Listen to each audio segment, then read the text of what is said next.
Hey YouTube. Back in July, I posted a message in my private group from my gym, and I said I wanted to know, why do you train hard? Why do you train? And I said, is it a practical thing? Do you do it for fun? Is it for happiness? Do you do it for protection? Do you do it for fitness?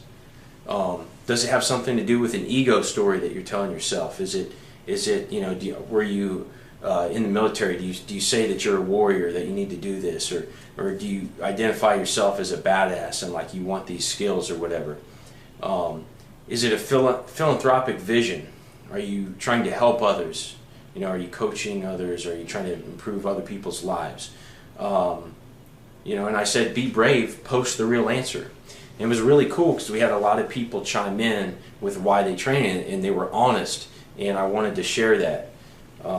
So first, we had a purple belt who said all he wants to do is sweep and choke me all day. And this is a guy I go back and forth with a lot, and basically he can sweep and choke me all day. So it was fun, so we started it off with some humor, and that was cool.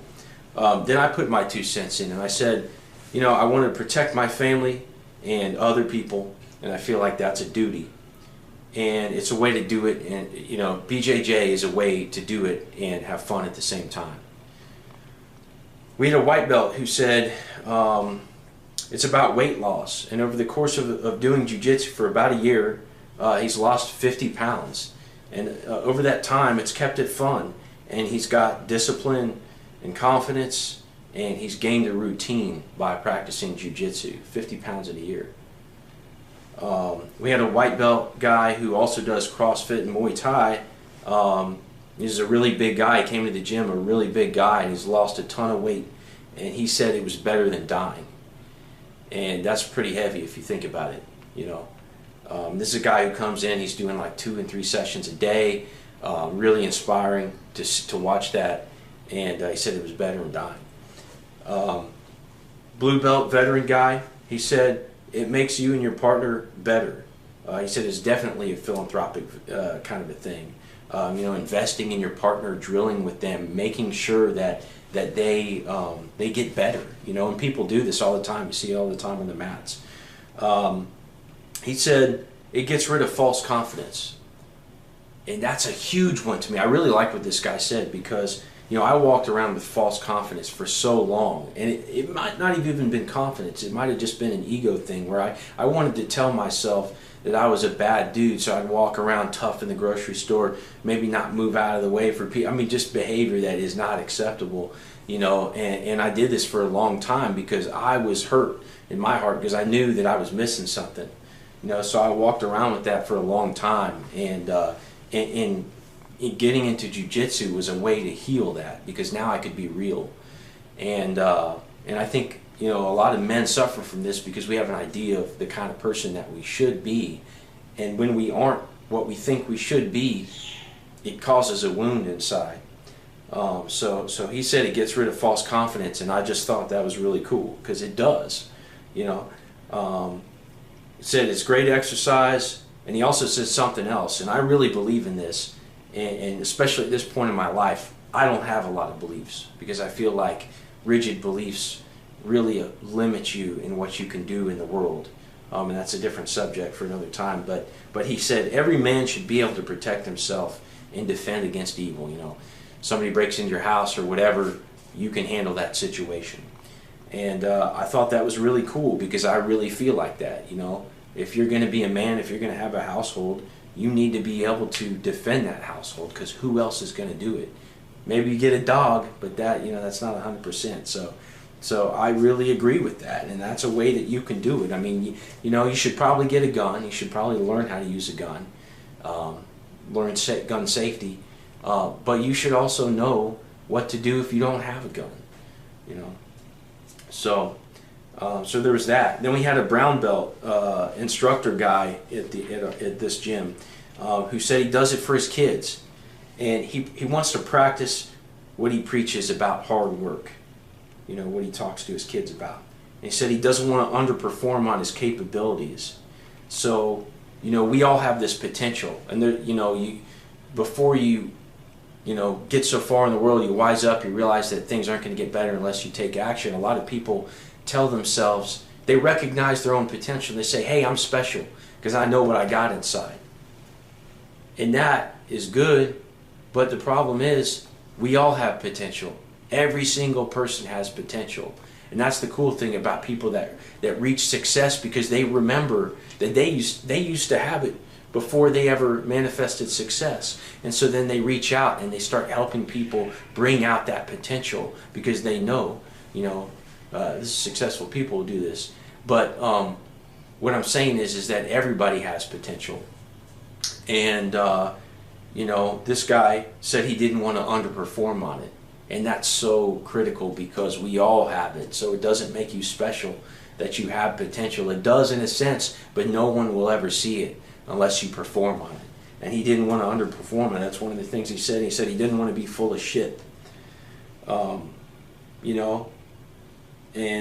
he said over time he discovered that he wanted to not be afraid of his full potential.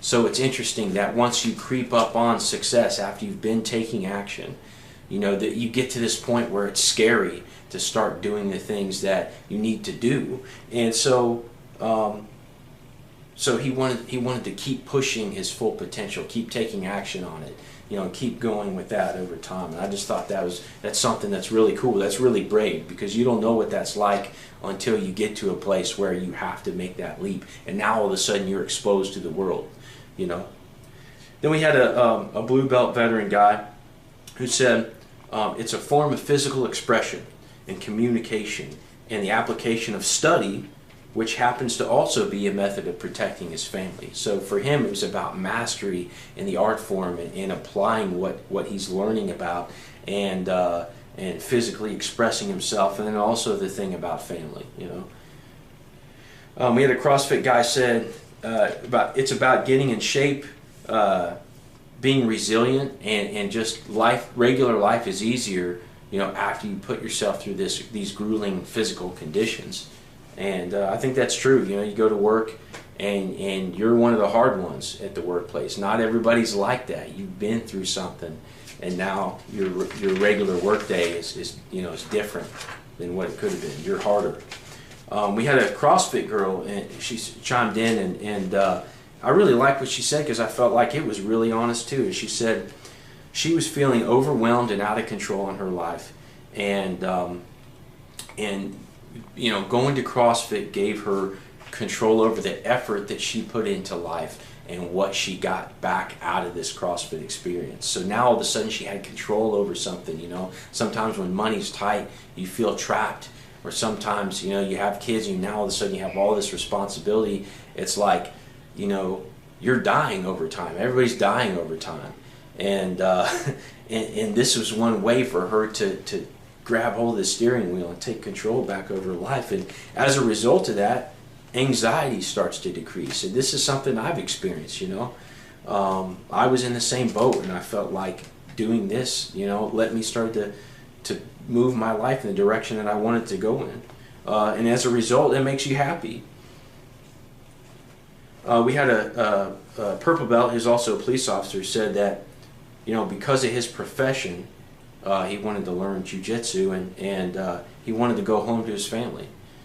So he's out there on the streets encountering all these maybe physical altercations and risks and stuff like that, and it's a way for him to be with his family and go home every night.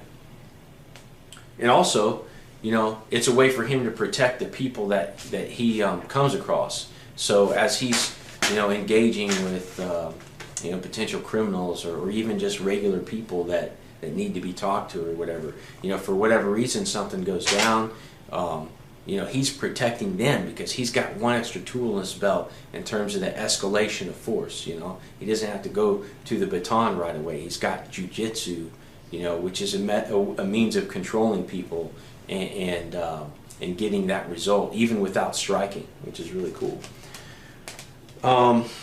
We had a brown belt who said it took away his bad habits: diet, alcohol, smoking.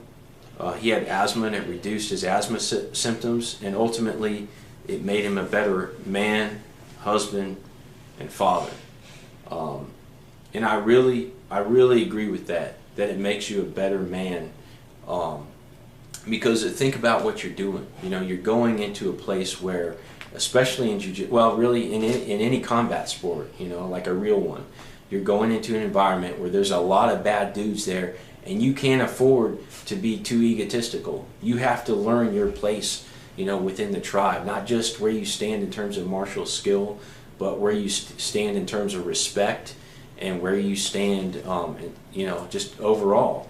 And you have to learn that, you know, and you have to keep pushing yourself so you can be worthy of being, you know, standing next to these guys that are in this environment. So it makes you a better man. There's no question about it, and I've seen it in my own life. And you bring that home with you. So that humility ideally comes home with you. It makes you a better father and husband. And I like what that guy said. And then lastly, there's a blue belt who chimed in. He said, it's just fun. And I really think it is. You know, I'm into jiu-jitsu. I don't really train Muay Thai right now, but I can see how that would be a lot of fun. And I see how much people love CrossFit, and I just love jiu-jitsu. So all these people, you know, commented on this thread that I had, and I know some themes, you know, and I just think this is interesting. I think it's really cool. So number one, family. Protecting them, being a better family man, being an example, being with your family. Health and fitness, losing weight, not dying, removing bad habits, reducing stress, now life is easier, reducing worries, and you're feeling in control.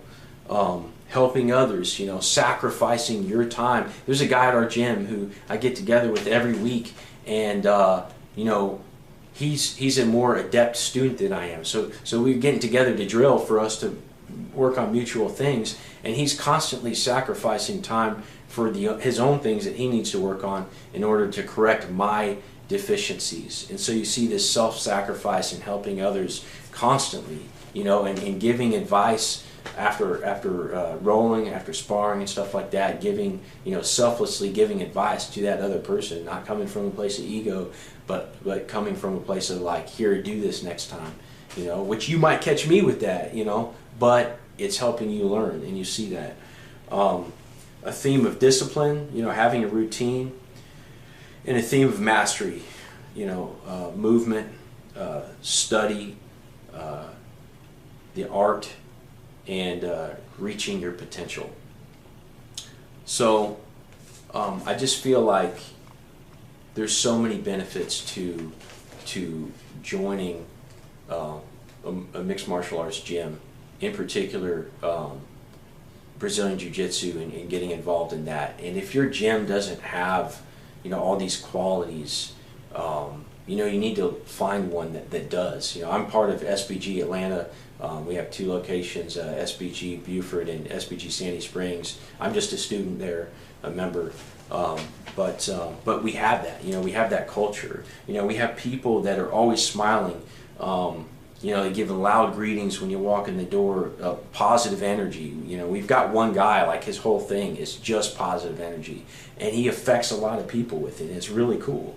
We've got entrepreneurs, you know, doctors, small business guys. We've got veterans and police. We've got a culture of health, you know, weight loss, diet, and good habits. It's like taboo to be eating cheeseburgers all the time. You know, it's like you gotta fit into the culture, and it helps you. And we've got a culture of competition. You know, people drilling with the competitors.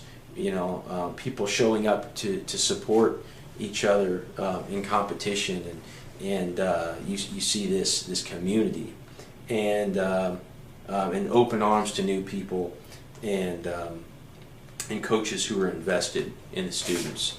So if you don't have this in your life, you need to get it. I mean, if you agree with that tenet, you know, the principle of every man having a duty to protect himself, his family, and maybe others around him. You know, if you need health and fitness in your life, you know, these kind of things, you know, I would encourage you to join an MMA gym and find the right one. Find one that has this culture that I'm talking about, because they're out there, and I visit other gyms that have this type of a thing going on, and you'll see it. And really, I think the biggest thing is that it's not about ego. It's about real skill and delivering it to other people, and them changing their lives as a result of this. And so I just wanted to share that today, and I hope you enjoy that. And please share this video, like my channel, like this video, share it, and subscribe to my channel. And I'll see you next time.